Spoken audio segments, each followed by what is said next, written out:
I'm not sure there's a higher accomplishment that an athlete can have than being able to compete on the world stage representing their country at the Olympics. That's exactly what Bradley Adkins, Texas Tech high jumper, will be able to do here in Rio in just about a month's time. Bradley, thanks for the time.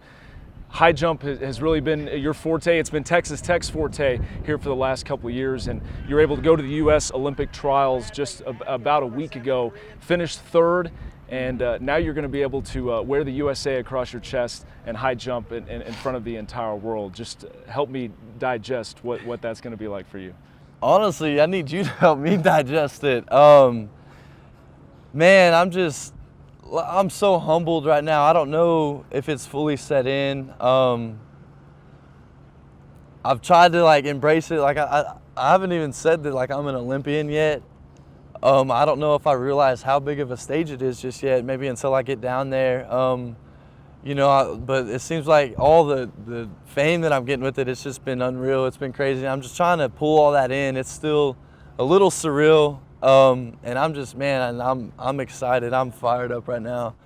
Well, talking about the competition itself, 26 athletes making the Olympic standard are able to compete in the U.S. Olympic trials.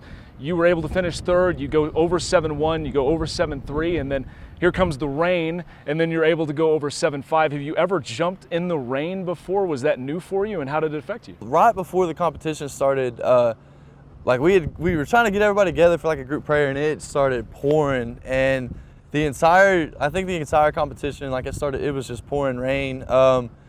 No, never have done that before. It was something it's something I'd always wanted to do for whatever reason. I don't know. I'd wanted to and finally got to. Not the stage you want to do it, but it was definitely different. It was challenging. Not ideal conditions. It wasn't very warm. It was chilly, covered, soaking wet. Every time you'd land on the mat, it was like water was going everywhere. And obviously, it was challenging. There was, like you said, 26 jumpers.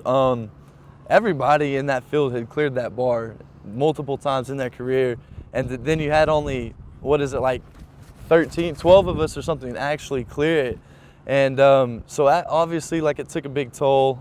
It's something different, it's challenging, but sometimes you gotta play with the hand you're dealt and tough it out, and that's what we did. Well, you're no really stranger to big accolades here at Texas Tech. You've got a really, really long sheet of accolades while you've been a Red Raider. But earlier this year, you were able to get the Olympic standard all the way back at Arkansas. I think that was in Yeah. February or something. Seems like eons ago, but you're able to clear it there. That gets you into the competition. Mm-hmm. But looking back at your senior year as a jumper, it was really up and down. You're kind of all over the place. Trey was having such a successful season. You're able to finish second in the Big 12 outdoor.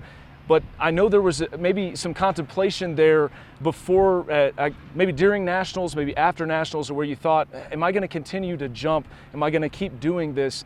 Before you were able to actually reach this feat, talk about what that was like going through that maybe helped you reach where you are now. Absolutely. We, looking through the season, it was tough. I'm going to be totally honest. It wasn't what I expected, wasn't what I wanted. I came off the season, coming into the season, I was, the number one ranked. I was coming back with the highest jump. And so, man, I was supposed to come back, I was supposed to win, do all these great things, go in and sign a contract. And that was my vision for that. And so, I came in fired up, ready to go. And, God kind of had a different plan. And, it was tough, and looking back at my season, to me, because I'm a competitor, I compete, I want to win. That's how I am. And looking back, my track season kind of went like this, and then really it was down here for a little bit, came back down, and finally kind of went up a little bit. And I looked at that and I was like, man, that wasn't that good. But it's crazy, looking back, my graph is here and the average high jumper is here, and I've done so many things that people could only dream of doing, and I've been so blessed to be able to do that. And absolutely, coming into after nationals, I was, to be quite frank, I gave up. I was like, all right, I'm done. I was praying, I was talking to God. I said, this isn't what you have for me. This isn't the calling you have on my life. I said, so what's the next step? I wasn't mad. I wasn't frustrated or something. I was ready to give it up, ready to move on to the next step of what he had. And because, like you said, it wasn't what is expected. No contracts were about to come my way the way the season had gone. And, he just started speaking to me through people, family, friends, even Instagram posts, and it just said, just don't give up, like keep going, keep fighting, don't stop. You can do this, you've got this. And you got the Rio was implanted, the dream of Rio was instilled in my mind. And even all the way up to, we're traveling, we're meeting strangers, talking to strangers, and they say, you're gonna see Rio and not from Texas. And it's just things like that, they got my spirits up, got me motivated, got me ready to go. And that, I just so ready to go, so fired up. And that's all I'd been thinking about. And seeing it happen, man, it was just such a blessing. And it didn't happen the way I wanted, but it happened the way it was supposed to. I've learned, I've grown, and I've become better because of it. And I couldn't change it for the world. Well, you're a kid from Idalou, just a few miles down the road here. Talk about what being that small town kind of cotton farmer family.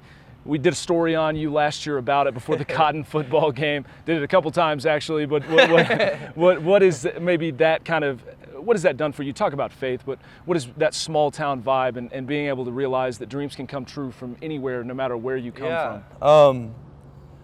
It may be small, but it's a support cast of that anybody could ask for and hope for. When I get off the airplane and see those people and family and friends there for me, and man, it's been awesome. I couldn't trade that for anything. But yeah, I mean, my advice to any kid out there, dream big, work hard, and trust God, man, and dreams can come true. And when times are tough, just endure it, stay true to it, and stay positive. Your time will come, but don't give up. Don't ever give up. Well, you've talked about what it's like trying to process it, that you're going to go, but if I can ask you to process what it'll be like in that opening ceremony, maybe an American flag across your back, the USA across your chest. I'm not sure they have maybe an example of butterflies that you'll be experiencing. Can you really even imagine what that'll be like? Honestly, I'll probably be more nervous during that than I will be competing. When I get competing, I feel like I'm in my natural. I feel comfortable, feel ready to go. So at that point, I'll just be ready to go. I know, man, I think that's probably when a lot of it's gonna sink in, like, wow, like I'm here, this is happening.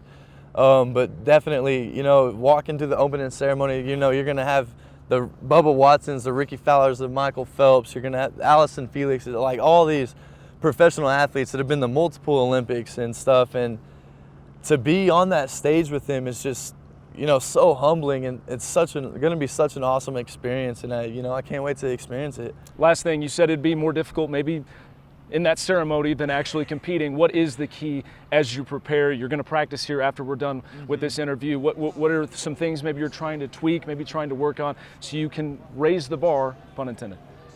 I'm just trying to stay grounded, stay true to who I am, stay true to God, make sure I stand faithful, stand tall, and not let things like pride or fame or anything like that get in the way. I don't want any of that to change me, just to grow me. And the plan is to just go to work. I've got some things I need to work on, things I need to tweak up. So that's what I'm going to do. I'm going to come out here. I'm going to work hard, work like I've got something to chase, because I do. I'm not done yet. And that's what's going to happen. I'm going to go out there. I'm going to fight. I'm going to give all I have. I'm going to get down there. I'm going to experience it a little bit, enjoy it. But at the same time, I've got a job to do. So after that opening ceremony, a couple days in, I'm going to kind of put the phone to the side and get my mind right and get ready to go. Congratulations, Brad. Appreciate your time. Much. Bradley Adkins will only be the 10th Red Raider athlete to ever compete in the Olympics, and he'll be the first ever high jumper that was a Texas Tech athlete to head to the Olympics. We'll be watching when he heads to Rio in early August. For more information on Bradley Adkins as he heads to the Olympics, stay glued to TexasTech.com.